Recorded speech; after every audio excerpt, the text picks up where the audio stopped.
हिते अवांखे अहम ख़बर ॾींदा हलूं। पिरियालो भरिसां गूंगी औरत खे सुरे डंडा हणी क़तल करे छॾियो आहे। अफ़सोसनाक ख़बर अमां ताईं पहुचाईंदा हलूं त मक़तूला औरत जे भाउ जी फ़रियाद ते थाणे ते केस दाख़िल कयो वियो आहे, जन त जवाबदार खे गिरफ़्तार बि कयो वियो आहे। आगाह कयूं पिया, पिरियालो भरिसां गूंगी औरत खे सुरे डंडा हणी क़तल करे छॾियो आहे। मक़तूला औरत जे भाउ जी फ़रियाद ते थाणे ते केस दाख़िल कयो वियो आहे, जन त जवाबदार खे गिरफ़्तार कयो वियो आहे। पुलिस औरत जो लाश खणाए अस्पताल मुंतक़िल कियो आहे।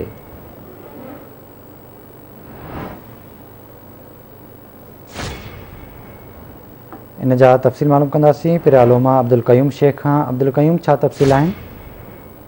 तव्हांखे ॿुधाईंदो हलां त पिरियालो भरिसां जहांगी ॻोठ में 35 साला गूंगी औरत मसूमात अलह बचाई ज़ाल जहांगी ख़ान फुल पोटो खे सहुरे मोहम्मद यूसुफ डंडा हणी क़तल करे छॾियो आहे। अहिड़ो इतला मक़तूला औरत जे भाउ निसार अहमद फुल पोटो पिरियालो पुलिस खे ॾिनो।